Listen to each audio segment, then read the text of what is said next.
আসসালামু আলাইকুম বন্ধুরা, দেখেন আইফোন 12 প্রো। এটার আমি হেয়ার স্পিকারটা চেঞ্জ করব। এটার হেয়ার স্পিকারটা নষ্ট হয়ে গেছে।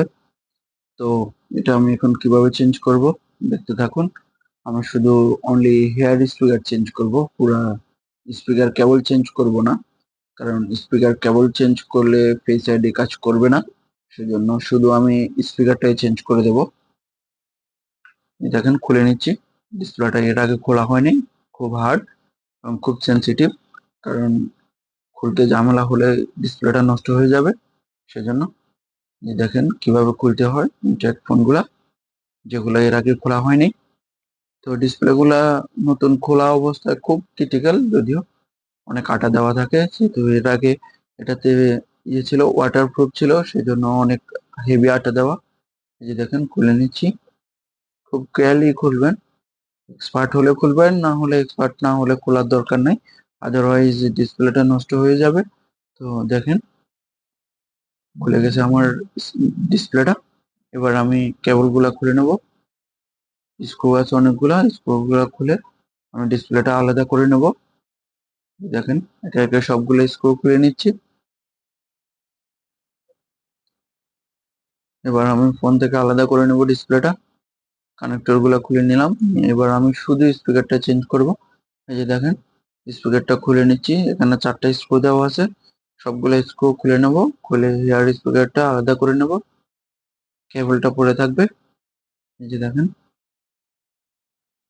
এতে সুবিধা হচ্ছে আপনার ফেস আইডিটা কাজ করবে অ্যাকুরেট, ঝামেলা থাকবে না। শুধু এই স্পিকারটাই চেঞ্জ হয়ে যাবে, কারণ এই স্পিকারটা ভালো কাজ করে না।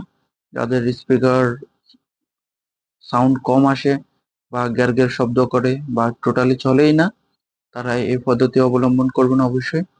তাহলে আপনার স্পিকারটা চেঞ্জ হয়ে গেলেও আপনার ফেস আইডিটা কাজ করবে। এই যে দেখেন আমি লাগিয়ে নিচ্ছি আবার।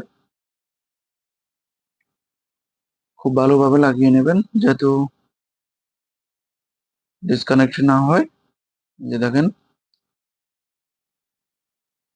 দুটা ভালোভাবেই লাগিয়ে নিলাম দুটোটা, যাতে ডিসকানেক্ট না হয়ে যায়।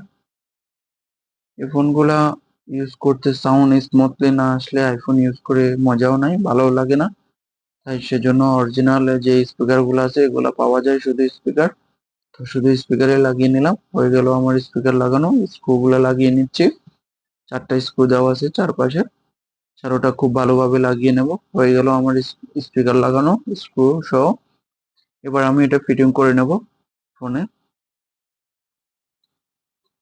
দেখেন কানেক্টর গুলা লাগিয়ে অন করে নিচ্ছি। এবার আমি স্ক্রু গুলা লাগাবো কভারটা লাগিয়ে।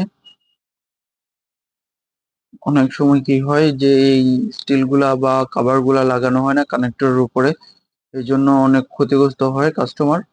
যেমন আপনার ফোনটা হাত থেকে পড়লে বা চাপ পড়লে ডিসকানেক্ট হয়ে যায়। তো এই কভার গুলা থাকার কারণে ডিসকানেক্টটা হয় না, সেজন্য বাধ্যতামূলক এই কভার গুলা লাগাবেন। যে দেখেন লাগানো হয়ে গেছে। আমি এখন এটা ফিটিং করে নেব। খুব সুন্দরভাবে লাগিয়ে নিয়েছি। বাইরের যে দুটি স্ক্রু আছে স্ক্রু দুটো লাগিয়ে নেব ভালো করে। এই যে দেখেন হয়ে গেল চেঞ্জ করা। ভিডিওটি শেষ।